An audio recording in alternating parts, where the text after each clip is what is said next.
They were Hitler's elite soldiers, feared on every front, marked by their black uniforms and their ruthless reputation.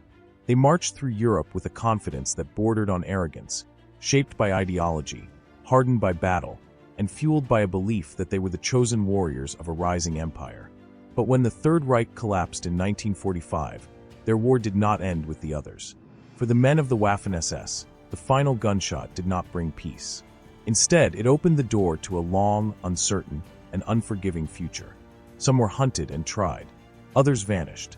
Some quietly rebuilt their lives in post-war Germany, blending into a society that no longer wanted to remember them. And decades later, many of them would fight one last battle. Not with weapons, but over memory, reputation, and history itself. May 1945. Nazi Germany had fallen. Across a shattered Europe, hundreds of thousands of Waffen-SS soldiers were laying down their arms. They had once been Hitler's so-called elite, stretched across multiple fronts, from the snows of Russia to the fields of France, from the forests of the Balkans to the burning ruins of Berlin. Now they stood broken and defeated, prisoners of war or fugitives moving through a continent that was trying to rebuild itself from ruin. In the immediate aftermath of surrender, the Allied powers issued strict orders for the total dissolution of the SS and all its branches. The SS had not been merely a military force. It had been the ideological backbone of the Nazi state. As a result, its combat wing, the Waffen-SS, was not viewed the same way as the regular German army. Even though some of its divisions had fought like conventional soldiers, the organization as a whole was considered inseparable from the crimes of the Nazi regime. American, British, and Soviet soldiers rounded up Waffen-SS units wherever they found them. Frontline formations like the Leibstandard Adolf Hitler, Das Reich, Totenkopf, and Viking surrendered in large numbers. Auxiliary formations, Estonian, Latvian, Bosnian, Ukrainian, Belgian, Dutch, and others, were also swept up in the massive wave of capitulation. Thousands of men were marched into captivity still wearing the uniforms that had made them symbols of terror only weeks earlier. The legal reckoning arrived quickly. At the Nuremberg trials, held from November 1945 to October 1946, Allied prosecutors argued that the entire SS, including the Waffen-SS, had been a key instrument of Nazi crimes. They presented documents, testimonies, and captured records showing that Waffen-SS units had participated in massacres, reprisals, and brutal anti-partisan campaigns, particularly on the Eastern Front. On September 30th, 1946, the International Military Tribunal formally declared the SS a criminal organization. That declaration meant that simply belonging to the Waffen-SS could be considered a crime, although exceptions were made for those who were conscripted into its ranks after 1943 or those who could prove they had no ideological involvement. Across occupied Germany, denazification courts sprang up to evaluate millions of former Nazi party members, soldiers, and officials. They divided people into categories ranging from major offenders to followers. For former Waffen-SS members, verdicts varied widely. Their fate depended on rank, the theater of service, the availability of evidence, and even local politics. A few well-known officers, such as SS Brigadeführer Kurt Meyer, commander in the 12th SS Panzer Division Hitlerjugend, were tried and sentenced for atrocities committed in France and Belgium. Others faced military tribunals for crimes in Italy, the Balkans, or the Soviet Union. But the vast majority of lower-ranking soldiers were released within months. Their records were marked, their reputations damaged, but their lives were largely intact. Conditions in the post-war POW camps were harsh. Many prisoners were kept in improvised enclosures under the open sky, with little shelter from cold or rain. Disease spread quickly. Food was scarce. Some camps, especially those operated in the first chaotic months after the surrender, were overcrowded and poorly supplied. Allied authorities were overwhelmed by the sheer number of detainees. Faced with millions of German prisoners, they focused on identifying high-ranking officers, known war criminals, or individuals linked to specific atrocities. Those who were not immediately prosecuted were gradually released throughout 1946 and 1947. When these men emerged from captivity, they returned to a Germany that no longer resembled the nation they had fought for. Cities lay in ruins. Roads were shattered. Families were scattered. Many former Waffen-SS members walked into towns where no one recognized them, or where people recognized them all too well. Some returned home only to find that their families were gone, killed in bombings or displaced across Europe. Others drifted through displaced persons camps, unable to prove their identity or find work. A smaller but significant number chose flight. With forged documents, sympathetic networks, or the help of underground escape routes, ex-Waffen-SS officers fled Europe. Karl Nikolausilek, a decorated SS Panzer commander, reached Argentina in 1948. Others followed similar paths to Spain, South America, Syria, or Egypt. These escapes fueled post-war claims about Ratlins, covert networks allegedly supported by church officials, secret services, or anti-communist groups. Some aspects of these claims are documented. Others remain debated. But what is clear is that hundreds of ex-SS officers did manage to disappear beyond Europe's borders. For those who stayed in Germany or Austria, the early post-war years brought a painful disillusionment. The name Waffen-SS had become synonymous with brutality and fanaticism. Veterans found themselves excluded from employment, pensions, and even official war grave commemorations. They were often lumped together as criminals, regardless of individual circumstances. By 1948, the new German political bodies, still operating under Allied supervision, continued to treat the Waffen-SS as a criminal group, not as a military organization. In less than 3 years, a force that had once numbered nearly 1 million men had been reduced to scattered individuals, each one facing personal judgment or quiet obscurity. Their collective reputation had been sealed at Nuremberg, but their individual fates were still unfolding. The creation of the Federal Republic of Germany in May 1949 marked a new chapter, not only for the nation, but also for the thousands of men who had once worn the black uniform. The country's new leaders inherited a society filled with former Nazi Party members, Wehrmacht veterans, and countless men whose wartime affiliations were complicated or embarrassing. Among them were many ex-Waffen-SS soldiers, often younger, battle-scarred, and politically toxic. For the Western Allies, their initial stance remained firm. The Waffen-SS was a criminal organization, and its members were to be excluded from public service, pensions, and government jobs. But as West Germany began to rebuild, practical reality collided with political idealism. Millions of demobilized soldiers needed reintegration. The economy required labor. The Cold War intensified rapidly. Stability became a priority, and strict denazification became more difficult to maintain. By the early 1950s, debates over veteran welfare dominated political discussions in Bonn.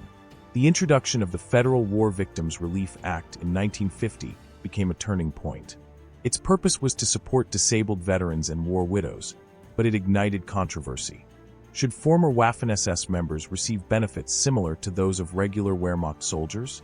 Conservative politicians, including Chancellor Konrad Adenauer, argued that excluding them would alienate a large voting bloc.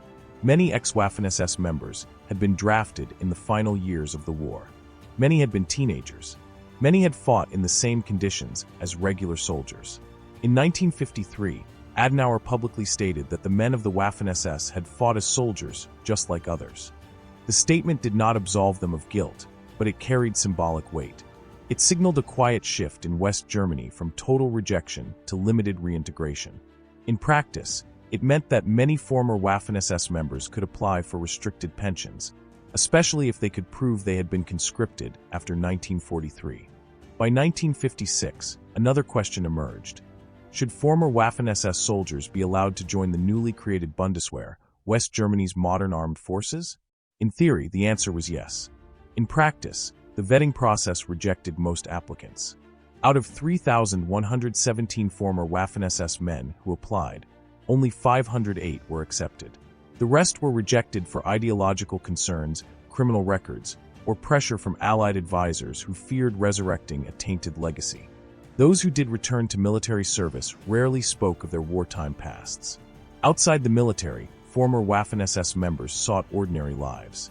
They took jobs in factories, construction sites, farms, and small businesses. Their wartime network of comrades sometimes provided quiet support, though the stigma of their past lingered. Many avoided discussing their service entirely. In the 1950s, silence became a national habit. Most Germans preferred to look forward rather than backward. Yet emotional wounds remained open. Many survivors of Nazi crimes viewed any recognition of Waffen-SS veterans as an insult. Newspapers on the political left condemned the gradual acceptance of former SS soldiers, while conservative publications portrayed it as necessary reconciliation. Historians today note that economic reintegration often arrived long before moral reckoning. By the early 1960s, West Germany's economic miracle had transformed the country. Cities were rebuilt, industries revived. For most former Waffen-SS men, life stabilized. They became part of the workforce, the electorate, the social fabric of the new country. But resentment simmered beneath the surface. Many veterans believed they had been unfairly lumped together with war criminals. They saw themselves as soldiers who had fought bravely and suffered like everyone else. They felt betrayed by a society that wanted their labor but rejected their past. These grievances soon found organized expression. Veteran groups began to form, quietly at first, then more confidently. Some pushed for full legal rehabilitation. Others demanded recognition of their wartime service. A few extremist voices tried to revive ideological elements long thought buried. Most, however, simply sought social acceptance and the right to live without the label of criminal.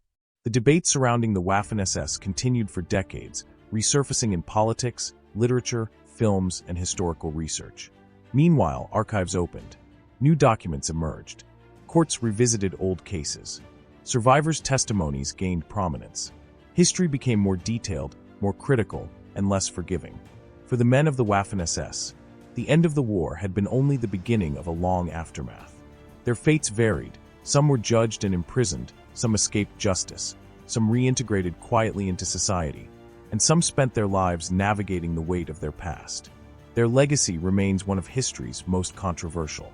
A force once portrayed as elite soldiers became, after the war, a symbol of fanaticism, violence, and the darkest chapters of the 20th century. Museums preserve fragments of their equipment. Historians analyze their battles and their crimes. Public debate still surrounds their memory. Their story is not one of glory. It is a story of collapse, reckoning, and the heavy shadows left behind when ideology and warfare collide. In 1945, their war ended. But for generations, their judgment continued. In the years after the war, as West Germany struggled to rise from the rubble, a quiet but determined movement began to take shape. One not fought with rifles or tanks, but with speeches, lobbying, and carefully constructed memories.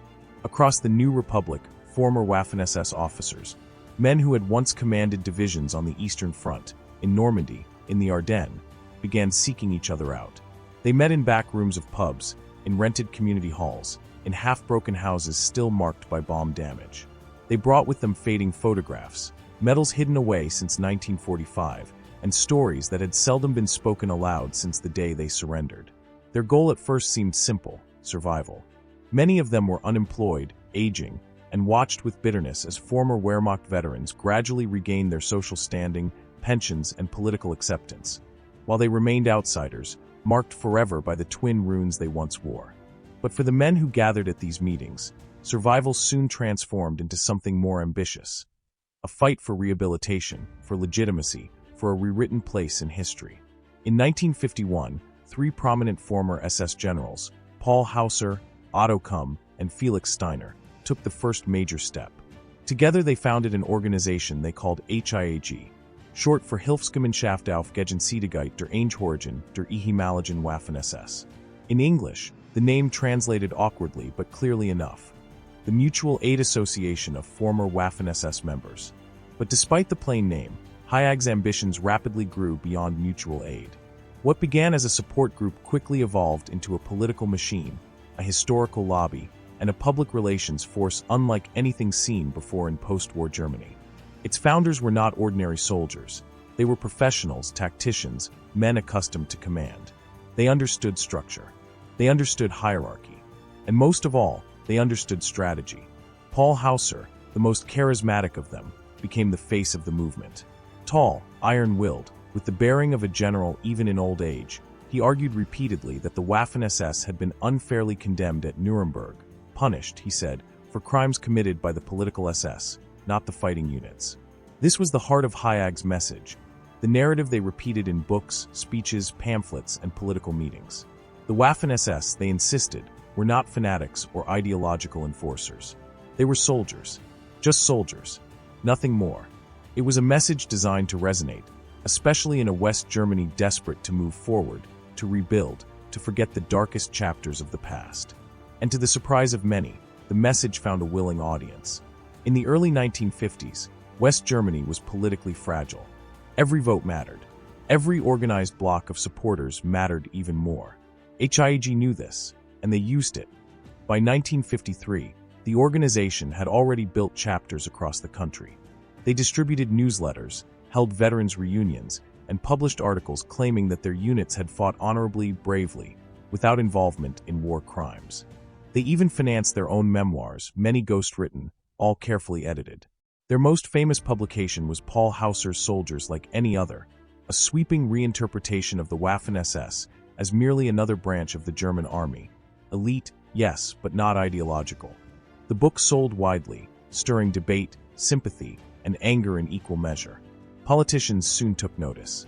Konrad Adenauer himself, the first chancellor of West Germany, met privately with HIAG leaders. Conservative parties saw the potential. Former soldiers were a large voting bloc, and the Waffen-SS, despite their stigma, still numbered in the hundreds of thousands. Many were now middle-aged men with families, small businesses, and political influence. Chasing votes in a tense Cold War climate, prominent figures like Franz Josef Strauss attended HIAG events, shaking hands with former SS officers as cameras politely looked the other way. The culmination of this political courtship came in 1953, when Adenauer publicly declared that men of the Waffen-SS had fought as soldiers, just like others. It was a carefully phrased sentence, but its impact was enormous. It legitimized HIAG's narrative. It opened the door for veterans to receive certain state benefits. And it signaled that West Germany was willing, at least cautiously, to separate the Waffen-SS from the worst of Nazi crimes. By the mid-1950s, HIAG enjoyed its peak influence. Its membership numbered in the tens of thousands. Its magazine, Der Freie Village, reached households across West Germany. Local newspaper coverage of Waffen-SS reunions often avoided criticism entirely, portraying gatherings as harmless meetings of old comrades rather than networks of revisionists, shaping how the next generation would remember the war. But the political winds began to shift in the late 1960s and 1970s. A new generation had come of age. Young Germans who grew up in a democratic state, who questioned their parents' silence, who demanded truth about the crimes of the past. Students marched in the streets, artists and authors produced confrontational works, and historians dug deeper into archives that previous decades had ignored. As this awakening spread, HIAG's influence began to crack. Investigations exposed the organization's role in obscuring war crimes and pressuring politicians. A 1978 exposé by Der Spiegel revealed the extent of their lobbying efforts, their political contacts, and their attempts to reshape public memory. The scandal damaged HIAG's credibility. Political parties quietly distanced themselves, no longer willing to be associated with an organization now seen as revisionist. Still, HIAG did not collapse overnight. Its aging membership continued to fight battles over war memorials, cemetery inscriptions, and veterans' benefits.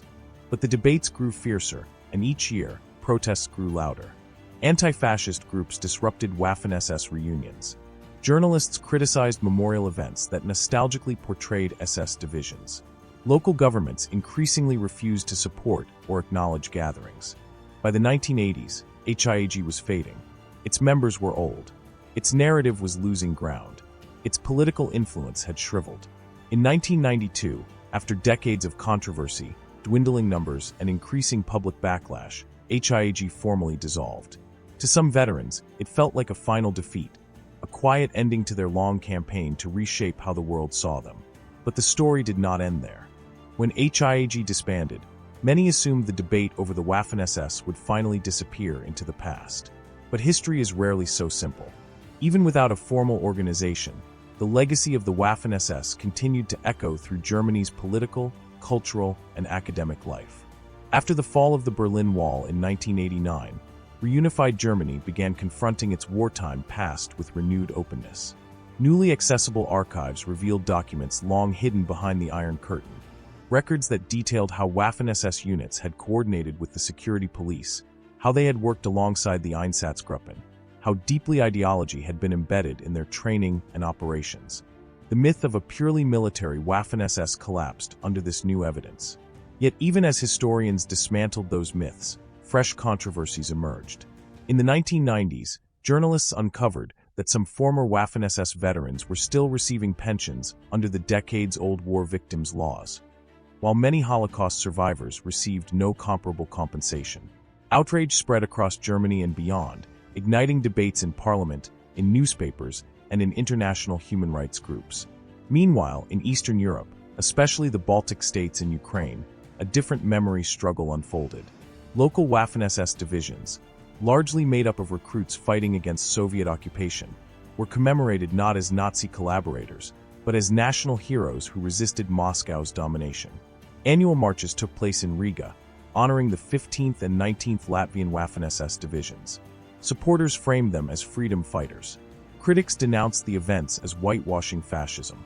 Year after year, the marches sparked protests, condemnation from Jewish organizations, and debate within the European Parliament. These clashes showed how the Waffen-SS legacy had become tangled in larger battles over national identity, trauma, and historical interpretation. Back in Germany, attitudes hardened again in the 2000s. Any form of admiration for the Waffen-SS became taboo. Displaying SS symbols was strictly banned. Law enforcement closely monitored far-right groups who used SS imagery in online spaces, seeing them as a threat to the country's democratic order. Police raids targeted extremist networks, seizing flags, patches, posters, and digital propaganda that attempted to portray the Waffen-SS as symbols of strength or nationalist pride. At the same time, academia evolved. Scholars moved beyond moral condemnation to a deeper analysis of how ideology, discipline, and violence had fused within the Waffen-SS. Researchers like Sönke Neitzel and Peter Longerich demonstrated, through training manuals, letters, diaries, and operational records, that the Waffen-SS was inseparable from the political SS, that it was in fact its militarized branch, built to enforce the racial vision of the Nazi regime. Social historians studied how post-war silence shaped German identity, how millions of families quietly avoided discussing their wartime roles, how veterans hid their past, how society tiptoed around the subject until younger generations forced a reckoning. Today, almost no surviving members of the Waffen-SS remain. Their associations are gone. Their rallies have ended. Their arguments have mostly fallen silent. But their legacy endures, not as they hoped, but as history ultimately recorded it.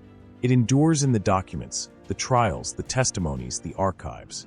It endures in the debates over memory, guilt, responsibility, and truth. It endures as a lesson about how easily myths can spread, and how fiercely some people will fight to shape the story of the past. 80 years after the end of the war, the story of the Waffen-SS is still not just a tale of soldiers, but a tale of memory, how it is built, how it is manipulated, and how it must constantly be defended against distortion. And as long as the echoes of that history remain, the struggle over its interpretation continues.